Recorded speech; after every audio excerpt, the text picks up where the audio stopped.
confirm. I saw chains, at yung chains na yon unti-unting nababasag. Pwede po ba nating pakita? Unti-unting nababasag. Break every chains. Like katulad nito. No? At habang nagpe-pray at habang nakikita ko itong chains na nalalaglag, nababasag, nalalaglag, ito yung naririnig ko. Break every chain, true freedom is me. Receive true freedom today. Di po ba nangangarap tayo ng mga totoong kalayaan para sa ating pamilya, para sa ating mga anak, para sa ating mga trabaho, para sa ating buhay? At alam niyo po, nung may youth affair, nung hapon, alam niyo po ang kinakanta pagpasok namin? Break every chains. Grabe, gulat na gulat talaga doon sa area na yon. Break every chains. Kung naalala niyo po, ang kinakanta, di ba? Huwag niyo na akong pakantahin. Amen? So, talagang yung prompting ng Holy Spirit nandun. No po? At pagdating dito, no, sabi ni, I'm not sure kung sino nagsabi sa akin na ako daw po ang magpipreach ngayon. Alam niyo po ang title? Breaking Barriers. Hindi ba? Hallelujah, praise God. Ang ginawa po, binigyan po kami ng topic, Breaking Barriers. Sige pa, pakita po natin yung ating. Yan. Breaking Barriers, Unity. No po? Ephesians 4, verse 3. Hallelujah. By the way, ako po si Pastor Walter Faustino, one of the associate pastor dito sa ating simbahan, sa ating iglesia po. Hallelujah. Dali lang po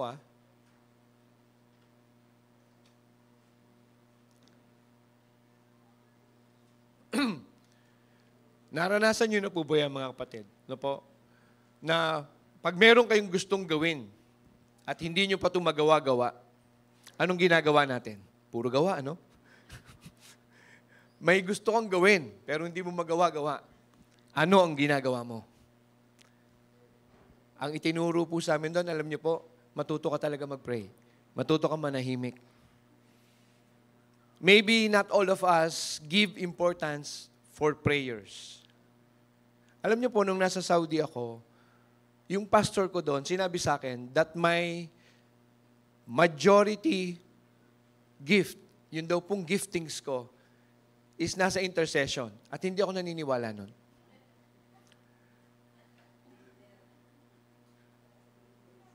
Hindi ako naniniwala talaga. Pero, ayan, alam ng mga nakakasama natin sa devotion, saan tayo nilagay? Sa prayer. Praise God. Pero yun talaga. Prayer is the barometer of the church, mga kapatid. Walang lumagong church na tamad mag-pray. We got to have a culture who loves to pray. Para kang sundalo na nagre-report sa isang general o sa commanding officer mo asking, what will I do today, Lord? You got to report to your commanding officer. Amen? Sige po. Basahin po natin yung ating pong text for today. Inaanyayahan ko po, ang lahat na tumayo. Amen? Okay, gawin na po nating 4:3, Ephesians 4 verse 3. No, every time that we read the Bible, we give respect. Okay? Babasahin ko po, ano po? Ayan, nandiyan naman po. Sabi po dito sa Ephesians 4, umpisahan ko na po sa verse 1 hanggang 4. Ayan. Therefore, sabi dito, therefore, sino nagsasalita? Si Paul. The prisoner of the Lord. Mapapansin niyo po apostle siya, pero ang tawag niya sa kanyang sarili, prisoner of the Lord. Amen? Beseech you that ye walk worthy of the vocation wherewith ye are called. Lakaran niyo daw po kung saan tayo tinawag. No? With the lowliness and meekness, kababaang loob, with long suffering, forbearing one another in love. Verse 3, ito yung main verse natin, endeavoring to keep the unity of the Spirit. Uulitin ko po, unity of the Spirit in the bond of peace. At yung susunod na verse, i-explain niya yung ibig sabihin ng number 3. There is one body, one Spirit, even as ye are called in one hope of your calling. Diretso ko na hanggang 6. One Lord, one faith, one baptism. And verse 6, one God and Father of all, who is above all and through all and in you all. That's the word of God. God bless us all. Pwede na po tayong maupo. Praise God. Amen. Amen, amen, amen. Okay. Bakit ba mahalaga? No? Alam niyo po, nung binabasa ko to, parang, sabi ko, sarili ko, nasan dito yung breaking of barriers? Basahin niyo. Parang hindi niyo kagad makikita yung breaking of barriers. Hindi po ba? Dun sa verse. Amen? Pero tingnan niyo po, ano ang kauna-unahang problema ng mundo ngayon? Mundo, gobyerno, bahay. Unity. Now, breaking of barriers, I want you to also see yourself on this perspective. Gusto ko makita nyo mula sa individual, pataas sa society, hanggang global. You cannot break barriers if you yourself can't break the barriers inside of you. Yan ang pinakamahirap basagin na muog. Hindi ang kapitalismo, hindi ang komunismo, kundi ikaw mismo. Ikaw mismo ang dahilan bakit hindi magkaroon ng breaking of barriers inside you. It's a major decision, mga kapatid. Kaya sa umagang ito, mga kapatid, I'll be very brief with this preaching. Mga 15 minutes and 6 hours. Amen? Okay, fasting muna. Walang kakain ng tanghalian, hapunan, wala muna. Praise God. Okay. We will be discussing 3 subjects this morning. Na po. Kung bakit ang tao hindi niya mabigay, bakit hindi niya mabuksan yung kanyang puso as a symbol of breaking the barriers. Bakit hindi ka makasunod? Bakit hindi ka makapakinig ng salita ng Panginoon? Ano sabi sa Biblia? Ano sabi sa Romans 10:17? Sulat nyo na lang, mamaya nyo basahin. Sasabihin ko na lang. Sabi sa Romans 10:17, faith cometh by hearing, and hearing by the word of God. Ang taong hindi marunong makinig, mga kapatid, tandaan nyo po ito, mahirap matuto yan. And you cannot surrender yourself, and therefore, you cannot surrender the barrier inside you. Kaya hindi ka magamit ng Panginoon. Kung may kailangan na kailangan baguhin muna bago ka gamitin ng Panginoon, tayo muna yon. The change should be inside out. Panawagan sa lahat ng magulang. Gusto nating mabago ang ating mga anak. Gusto nating magkaroon sila ng salita ng Panginoon. Kung gusto natin totoong mabago ang ating mga anak at ang susunod nating henerasyon, tayo muna ang magpaturo, makinig, magpabago. Hindi pa huli ang lahat.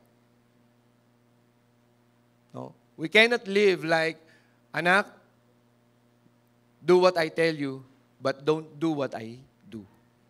Hindi pwedeng double-minded. Hindi pwedeng double standard. So, ang unang-unang pwedeng mangyari ay nandun sa verse sa John 12:24, para ka pala magamit, para pala mabasag yung barrier doon sa iyong buhay at doon sa gagalawan mong environment, kailangan mo munang ma-experience.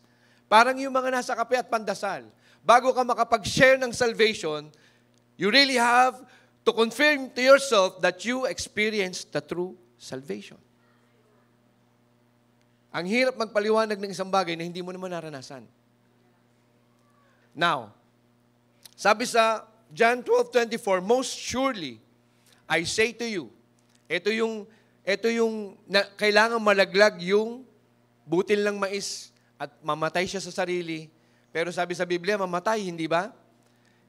Pero ngayon ko lang naintindihan na hindi pala ang pagkamatay ay pisikal sa buhay nating mga mananampalataya. Di ba sabi sa Bible, die to self. Hanggat hindi ka pa tapos sa sarili mo, hindi ka umpisa ng banal na spirito. Ulitin ko po, hanggat hindi ka pa tapos sa sarili mo, marami ka pang katwiran, marami ka pang gustong gawin, marami kang dahilan, the Holy Spirit will not trespass on your will. Hindi niya kayo panghihimasukan. Pero tandaan niyo po, may habilin ang salita ng Panginoon. Sabi sa Proverbs 29, verse 1. Kung ang ating mga anak, tayong mga mananampalataya, palagi na tayong pinagsasabihan, pero ayaw na nating makinig. Ang atin daw liig ay tumigas na. Stiff neck. Anong sabi ng Biblia sa Proverbs 29:1? You will experience sudden destruction without remedy. At yun ang pinakamasakit sa puso ng aming mga magulang. Tayong mga magulang. Yung wala ka nang magawa para sa iyong anak. And this is the right time. Magpakalalim tayo sa salita ng Panginoon. Kuminsan kaya tayo tinatalo ng ating mga isip kasi hindi napupunuan ang ating isip ng salita ng Panginoon. Anong pumupuno? Yung sinasabi ng mundo. Kahapon, nasa Kalamba po kami. Yung kape at pandasal. Biglang pinaalala sa akin ng Panginoon, tanungin mo sila, anong tingin nila sa family? At tatanungin ko rin po kayo ngayon. At maganda na't hanggat maaga, marinig na ng kabataan ito. Ano ang tingin nyo sa isang pamilya? Ito ba'y democratic family? Ang pamilya ba ay democratic institution? Once and for all, let's settle this so that you will know paano ka mamosisyon pagdating sa bahay. We have to break barriers. And one thing that you have to break ay yung mga panlilito ng kalaban na natututunan nyo sa eskwelahan na dinadala nyo sa bahay. Hindi lahat ng naririnig nyo sa YouTube at natututunan nyo sa school ay tama. I'm sorry to tell you.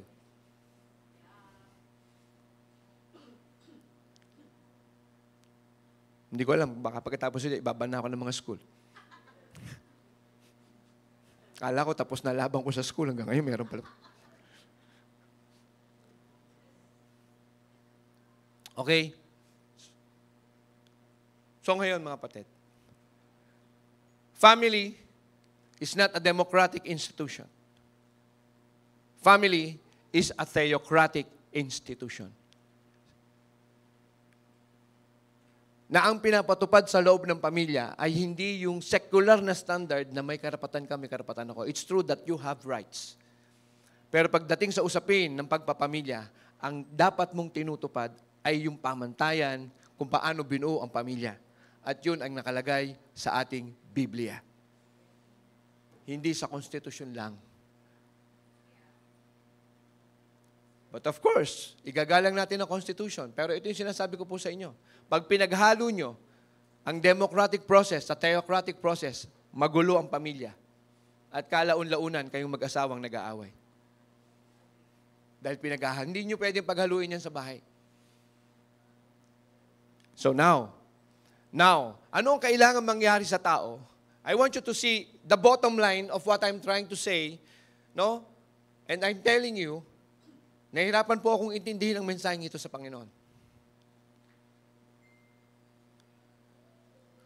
Number 1, sulat niyo po dyan, brokenness to broken will.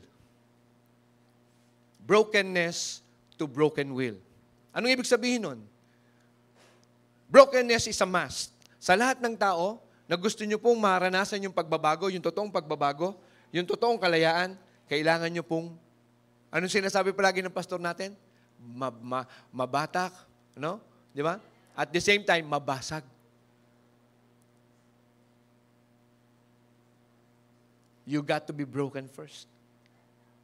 Yung mga natutunan mo sa labas na gusto mong ikatwiran sa amo mo, ha? Sa mga kasama mo, sa elders mo, sa magulang mo, babasagin yan. But unless hindi mo maranasan yung brokenness, tandaan niyo po, pag hindi ka na-disiplina sa bahay, mundo ang didisiplina sa'yo. At mas mahirap yon. Sa bahay, pwede pa eh. Pero sa mundo, iba ang disiplina ng mundo. Tama po ba, mga nanay? Hindi mo pwede pakiusapan ng pulis na kahit hindi gumagamit ang anak mo ng shabu, pero nandun siya, nung nag-grade, kasama siya. Amen? So now, pag hindi mo ginawa na ikaw ay magpabasag sa bahay, o sa church, o sa meron kang pinagpapasakupan, ang mundo ang babasag sa iyo at mas mahirap yon. Mga magulang, mga anak, mga church leaders, before we can be really effective leaders in church, kailangan nating himayin ang mga panuntunang ito sa ating mga buhay. Sa umpisa, may kiskisan. Sa umpisa, I tell you. Pero, sinasabi ko po sa inyo, it all pays off. Walang labor in vain sa Panginoon. Maging tapat lang tayong maglingkod. Sabi dito, number 1, brokenness is a must. So, kailangan yung dati mong pinaniniwalaan, yung gustong-gusto mong paniwalaan, dapat mabasag yun sa'yo. Number 2, nakita niyo naman, will alignment. No? Familiar ba sa mga tatay? Ha? Pero ang pumapasok sa inyo, gulong, hindi ba? Will alignment. Pero dyan, ang ina-align natin yung will ng tao. Bakit? Ingatan po kasi natin. We need to break the will, but not the spirit. Sabi po dito, di po ba, nakita niyo po, sa John 12:24, I say to you, unless a grain of wheat falls into the ground and dies, it remains alone. But if it dies, it produces much grain. Bakit kaya die? Kasi yun yung akala natin.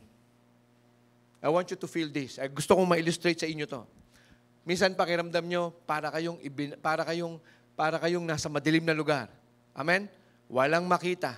Ang dilim-dilim. Hindi nyo alam ang direksyon nyo. Amen? Akala nyo, iniwan na kayo ng mundo.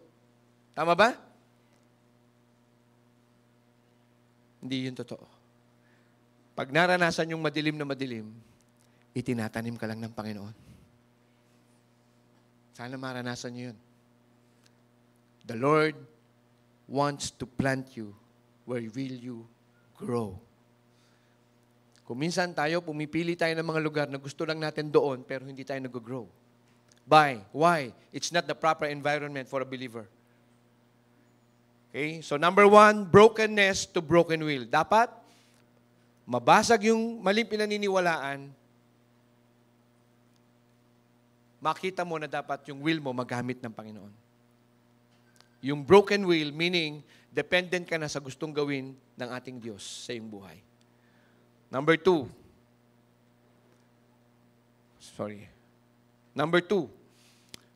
Broken will to submissive spirit. Sabi dito sa 2.1, turning of the heart. Sabi po sa Malakay 4:6, naranasan niyo po ba to? Na kahit kausapin ka ng kausapin. I'm talking to the parents. Nung kayo ay kabataan, kahit kayo kausapin ng magulang nyo, pag hindi pa kayo handang sumunod, susunod ba kayo?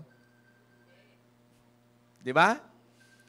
Kaya, yung prosesyon nyo, Sister Dash, gaano katagal yung prosesyon nyo ni Carl? Tumagal? 6 years. Pang 7 taon, no? Tama-tama, di ba? Jubilee year. Ha? Completion. Di ba? Sa Israel, ganyan eh, di ba? Pag may slave ka, sa ika-7 taon, kailangan, palayain mo na yan. So, anong ibig ko sabihin, mga kapatid? No? Bear with me. Sulat niyo po yung Malakay 4:6. Sabi sa Malakay 4:6, I will make the father turn their hearts to their son, and their son turn their hearts to their father. There will be no breaking of barriers pag walang turning of the heart. Hindi ka talaga makikinig sa tao pag hindi mo siya natutunang igalang, pakinggan. Kahit hindi pa nga mahal galang pa lang. Tama? O kaya yung mga bata na naririnig ko dito, inireklamo ng mga tatay, hindi ko na isa-isahin. Lahat ng karapatan ibinigay na sa atin. No, tayong mga kabataan, makikiano ako tayong mga kabataan. Amen. Lahat ng karapatan ibinigay na sa atin, pero may karapatang hindi ibinigay sa atin. At gusto kong maunawaan nyo to. Ang karapatang mamili ng magulang. Dahil kung ibinigay ng Panginoon yan, yung karapatang yan, naku, siguro nakakailang palit na tayo ng magulang. At hindi lang yun, online ang palitan ng magulang. Palitmagulang.com, di ba? Alam mo yung number ng credit card ng nanay mo. Ito, mukhang mabait to. Pero tingnan mo ang Panginoon, ganun siya katalino. Hindi niya ibibigay talaga. Kaya kung ikaw ay magpapabasag, magpapaturn ng puso, dadating sa iyo yung submissive heart. Lahat yan may proseso. At sabi nga sa Biblia, wala daw pong tinrain, walang itinama na nagustuhan kagad. Kaya huwag kayong titigil. Kung hindi man nagugustuhan ng ating mga anak, huwag po tayong tumigil. Huwag natin silang sukuan. Dadating ang time may encounter po sila. Ang tawag natin dyan, season of encounter. Ngayon, kung ikaw naman ni anak na nauna ka nakakilala, ito rin naman ang sasabihin ko sa iyo. Huwag ka rin magsawa na ipag-pray ang tatay mo. May season of encounter din yan. Amen? So ngayon, mga kapatid, dali lang Basahin natin sa Ephesians 5:21. Bakit ba tayo nagkakaroon ng idea na magkasunuran tayo? Number 1, submitting to one another in the fear of God. Mga kapatid, bilang mga believers, tandaan niyo po ito. It doesn't matter how much you read the Bible. At the end of the day, you will be judged on how you obey it, not how you read the Bible. Di ba? Tayo daw po ay husgahan according sa ating mga ginawa. And then, Job 11:13, sabi sa Job 11:13, if you would prepare your heart and stretch out your hands toward Him. Kung magkakaroon ka daw ng turning of the hearts, doon mo masusubukan na kaya mo na palang mag-abot. Di ba? Pag sinabi kasing nakahalukip-kip ka lang, ayaw mo makipag-communicate, ayaw mo makipag-meet halfway. Pag naisip mong ikaw ang tama, ikaw na tama, ayaw mo na. Ako na tama. Pero hindi ganun ang buhay. Kaya nga may word na communication. Ngayon, broken will to submissive spirit. Kanina, Broken kanina? Brokenness. Ikaw, bilang tao, to broken will. Malalaman mo na yung iyong ginagawa, hindi pala yun. Broken will to submissive spirit. Yun yung season of encounter mo ngayon. Na ang patunayan mo sa buhay mo, na yung gusto mong patunayan, ay hindi pala patunayan. Amen? So ngayon, to submissive spirit, submissive heart, yung Ephesians 21. Number 3, submissive spirit to unified spirit. So makikita nyo itong tatlong step na to. Ang mahalaga, mabroken ka muna, then mababroke ang will mo. Pag nabroke ang will mo, you will have submissive spirit. Mapapalitan ka. Sabi sa Romans 12 verse 1. Di po ba? Ano sabi doon? Do not conform to this world. Be ye transformed by the renewing of your mind. May kailangan mabago kung paano ka mag-isip. Hindi ka mababagong biglaan, instantly, kung hindi nababago ang iyong pinaniniwalaan. Kaya dapat nga, merong brokenness. Doon mo makikita na magkakaroon ka ng submissive spirit. Pag na-realize mo na yung broken will mo, wala pala itong kwenta, yung will ko, wala palang kwenta to pag wala ang Panginoon sa akin. Yung will mo, ang design ng Panginoon dyan is the will to do the will of God. Yan ang context ng will.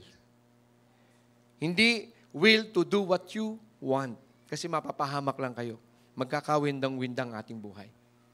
Amen? Now, babasahin ko lang. Sa 2.1 ng number 3, submissive spirit to unified spirit, ang bottom line is that Christ is the center. Wala ka ng ibang pwedeng puntahan. Sinabi ng ating Panginoon, maliwanag yan sa kanyang salita sa John 14:6. I am the life, the way, and the truth. Bakit mo pa pinagpipilitan na kumuha ng suggestion doon sa tao na wala namang mananampalataya? Bakit mo pipilitin ang sarili mo? Sinabi na sa'yo, huwag kang makipamatok sa hindi ka-believer o ka-pananampalataya. Pinipilit mo pa rin. Bakit? Bawal bang magmahal? Alam niyo mga kapatid, ito lang naman yan. Sabi sa Biblia, everything is allowable. Amen? Everything is permissible, but not all things are beneficial. Pwede mong gawin lahat ng bagay. Search nyo na lang mamaya. Permissible or allowable, Bible. Lalabas yan. Ibibigay sa inyo ni Google yan. Magaling si Google eh. Everything is permissible or everything is allowable, but not all things are beneficial. Hindi, pag naman wala nang nakatingin sa'yo, pwede mo nang gawin lahat eh. Pero tandaan nyo po, lahat yan may consequences. Hindi po pwedeng wala.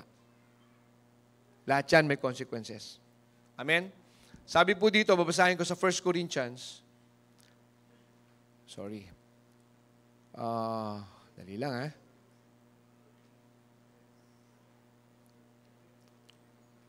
Dali lang po.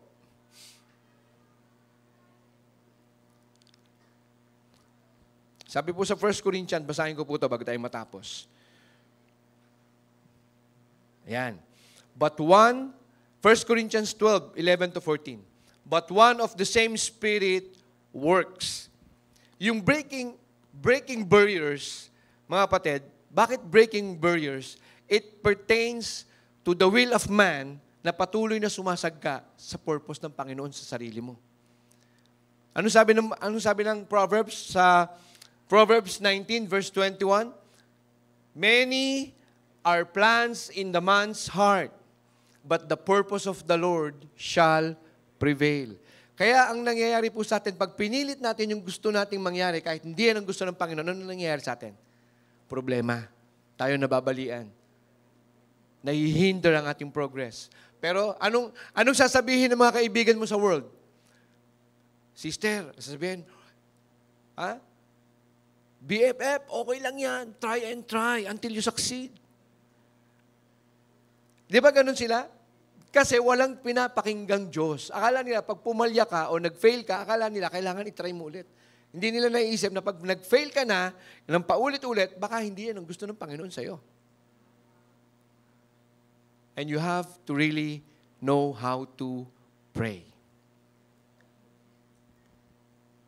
Whew! I just hope nakuha natin yung mensahe kahit maikli lang. Amen? Brokenness to broken will to submissive spirit to unified spirit. Kanino ka nakipag-unify? Sa Panginoon. Okay? Nung iniisip ko to, akala ko yung unify sa church. It will follow pala.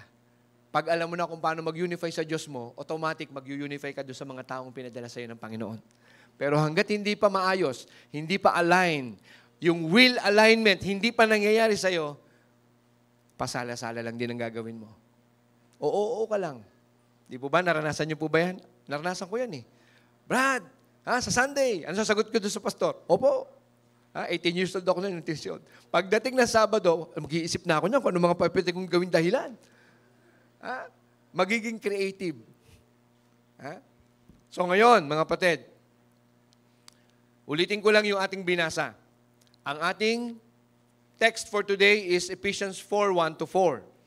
I therefore, the prisoner of the Lord, beseech you to walk. Hanggat hindi ka nagpapabasag, hindi ka talaga makakapaglakad ayon sa gusto ng Panginoon sa buhay mo. Dahil meron kang gustong gawin. Huwag mong paniwalaan na I can do this, ko-combine ko yung secular standard dun sa spiritual standard na natututunan ko. It will not. Yan ang utopia. Alam niyo po ang utopia? Sabi kasi ng mga dati namin pinanggalingan, ang religion daw ay utopia. Ngayon, na kami binago na ng Panginoon, pinalakas ng Panginoon, pinagtiwalaan ng Panginoon, ngayon ko nasasabi na ang utopia pala ay yung pagniniigin mo o pagko-combinein mo yung secular standard sa spiritual standard. Hindi totoo yun. Utopia means a deep, deep, deep illusionary dream. It's just a dream that is and cannot happen into your life. That's utopia. Okay? Sabi po dito, kaya't ako na isang bilanggo dahil sa Panginoon ay nakikiusap sa inyo na mamuhay kayo gaya ng nararapat sa mga tinawag ng Diyos. Yan yung verse 1. Ephesians 4 verse 1. Tinagalog na natin. Yung pangalawa, sabi dito, verse 2, kayo'y maging mapagpakumbaba, mahinahon at matiyaga. Magmahalan kayo at magpasensya sa isa't isa. Reference verse. Ano ang reference verse natin? Galatians 5:22. Sulat nyo na lang, mamaya basahin nyo. Ito yung fruits of the Spirit. Love, patience, self-control. Ano po? Ay, Lord, salamat. Akala ko, hindi ko matatapos 3, sikapin niyong mapanatili ang pagkakaisa na kaloob ng Espiritu sa pamamagitan ng kapayapaang nagbubuklod sa inyo. Ano ang magbubuklod? Kapayapaan. Saan nanggagaling ang kapayapaan? Sa Diyos. So, ibig sabihin, pag hindi ka nag-unify sa Diyos, wala kang kapayapaan. Ganun kasimple yung mathematics nun. If you take away God and His presence in your life sa equation ng buhay mo, be ready to go back to zero. Ganun lang kasimple yan. Pag tinatanggal mo ang Diyos, sa anong paraan? Maraming paraan. Pupwedeng trabaho mo, pupwedeng tao, pupwedeng dahilan, pwedeng galit, pwedeng nakaraan. No? Pag anything that hinders you to worship God, you got to let it go. Amen? Mahirap po pala pag nakaharap ka dito sa TV, dapat pala hindi na ako naharap sa TV. Nababasa ko pa yung 1-minute wrap-up Amen. Patapos na ako, mga anak. There is one body and one spirit, just as you were called in one hope of your calling. Dito ko po tatapusin. Bakit kailangan nyo maunawaan yung one spirit, one hope of your calling? Di ba sabi sa Biblia, kailangan pag may nagtanong po sa atin, bakit ganyan na lang kataas ang hope mo sa Kristo na pinaniniwalaan mo? Kailangan mong masabi, bakit? Kailangan mong masabi, you have to know, to understand, and to express to these people, kaya mo ma-explain sa kanila, bakit ganun na lang ang pagtitiwala mo kay Jesus? Dahil alam mo na siya ang nagligtas sa'yo, siya ang nagbago sa'yo. Sabi sa 1 John 1:9, di ba? If you confess your sin, He is a just God to forgive all your sins and cleanse you from all your filthiness. Amen? So mga kapatid, sa punto pong ito, nais niyo po bang ma-break yung barriers dyan sa inyong mga puso? Sino po ang gustong ma-break, makalaya sa mga matagal nang nakakip-kip dyan? No? Sabi ng mga tao, may mga panuksukan pa rin tayo. Ha?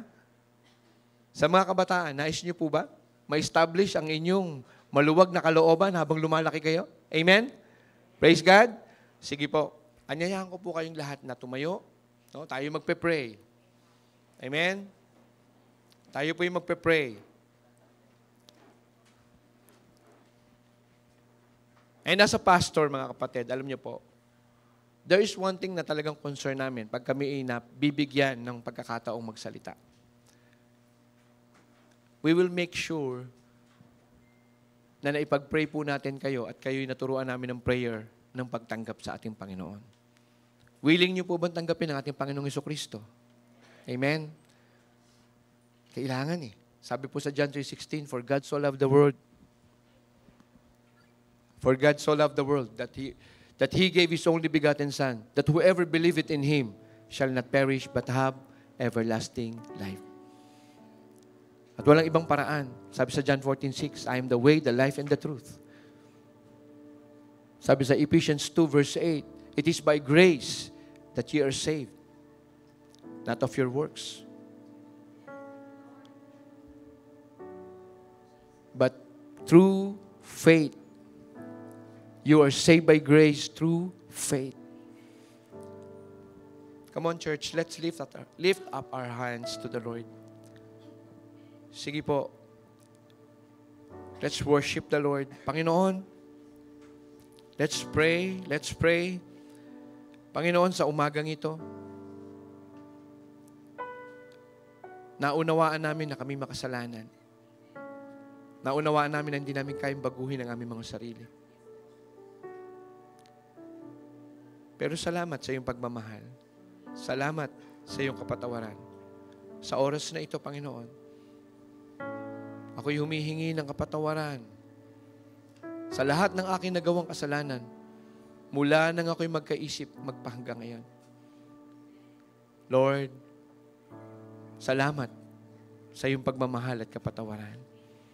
At aking dinideklara sa aking buhay, sa aking puso, sa aking isip, Ikaw, Jesucristo, na nabayubay sa krus ng Kalbaryo, ay akin ng Diyos, tagapagligtas, at hari ng aking buhay. Maraming salamat sa buhay na walang hanggan. Ako na lamang po mananalangin. Father God, salamat sa mensahe mo sa umagang ito, sa pagpapaalala for us that there's no shortcut upang kami ay magkaroon ng unity o pakikipag-isa sa iyo. We have to be broken. Kailangan naming mabasag sa aming mga pinaniniwalaan, hindi ayon sa iyong pamantayan. Father God, we pray and we decree, O Lord, na lahat na nakarinig ng iyong mensahe, Panginoon, that you search and cleanse their heart. Kaming lahat, Panginoon, linisin mo po ang aming mga puso sa umagang ito. Lalabas po kami sa sanctuaryong ito na may kagaanan na nanggagaling sa iyo. May assurance na nanggagaling sa iyo. May hope na nanggagaling sa iyo. Father God, words are not enough to praise you and worship you, Panginoon. Everything na aming pinapanalangin, hayag man o hindi, Panginoon, amin pong inilalagak ang aming pagtitiwala sa iyong paanan sa umagang ito. In the mighty name of Jesus Christ, everybody say, Amen and Amen. Marami pong salamat. Jesus, ang buhay mo, naging daan sa kalayaang natatamo. Patuloy po nating purihin ang Panginoon. Hallelujah, Jesus. Hallelujah, Lord. Hallelujah, hallelujah, Jesus. Come on, raise your hands to the Father. Oh, hallelujah, Lord. Jesus, ang buhay mo, naging daan sa kalayaang natatamo. Ang buhay ko'y sa'yo, aawitin ko, walang hanggan ang kabutihan mo. Karapat-dapat ka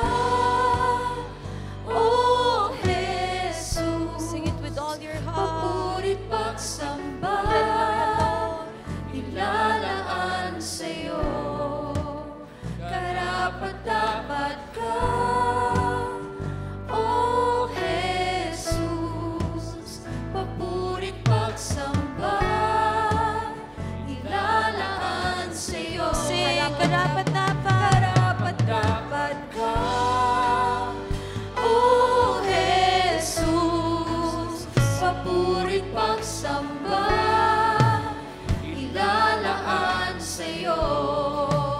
Karapat-dapat ka, O Jesus, papurit pagsamba, ilalaan sa'yo. Sing it again. Karapat-dapat ka, O Jesus, papurit pagsamba, ilalaan sa'yo. Karapat-dapat ka, O Jesus, papurit pagsamba, ilalaan sa'yo.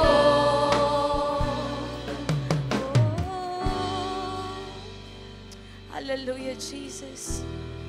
Lord, tunay nga, Panginoon, na karapat-dapat ka. Karapat-dapat kang paglaanan ng aming mga buhay. Karapat-dapat ka na paglaanan ng aming mga plano sa buhay. Karapat-dapat ka, Panginoon, na paglaanan ng lahat ng aming mga desisyon, pamumuhay, paglakad sa buhay, Panginoong Yesus. Lord, patuloy naming pinapanalangin ang aming mga buhay.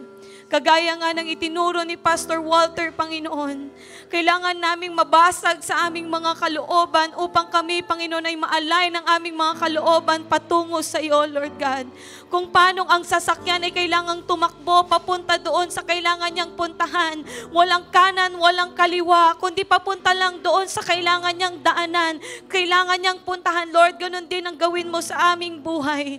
Patuloy mong ilawan ang aming mga paanan upang kami, Panginoon, ay patuloy na tumapak papunta sa kalooban mo, papunta sa nais mo, papunta, Panginoon, sa victory na nilaan mo para sa amin. Lord God, patuloy na kami basagin mo upang ikaw, Panginoon, ay patuloy na magningning at mabuhay sa amin. Kagaya nga ng sinabi ni John the Baptist, John chapter 3, I must decrease so that God will increase. I must decrease so that Jesus Christ will increase. At ngayong oras na to, Panginoon, panalangin namin, Lord God, na ang bawat tao sa simbahan na ito, na tumapak ang kanilang mga paa papunta sa loob ng simbahan, ay masalo nila ang mensahe na to, that Jesus Christ must increase. We shall die, Lord God, from our own will so that Jesus Christ will, so that the Father's will reign in us, Lord God. Church, hawakan niyo po ang inyong mga paa. Yung talampakan po ng inyong mga paa. Dahil ito yung na-receive kong mensahe ng Panginoon kanina habang tayo ay nag-worship sa Panginoon. Hawakan niyo po, hawakan niyo ang inyong mga paa. Hawakan ninyong inyong mga paa. Ang sinasabi ng Panginoon sa atin kanina ay pinagtitibay ng Panginoon ang ating mga paa. Pinatitibay ng Panginoon ang ating mga pananampalataya. Pinagtitibay ng Panginoon ang lahat ng ating mga plano sa buhay. Pinagtitibay ng Panginoon ang lahat ng ating mga dibdib sa lahat ng hamon sa buhay. At ang sinasabi ng Panginoon sa akin, be founded in the Word. Kailangan nating mag-solidify ng ating mga sarili to plant ourselves into the Word of the Lord.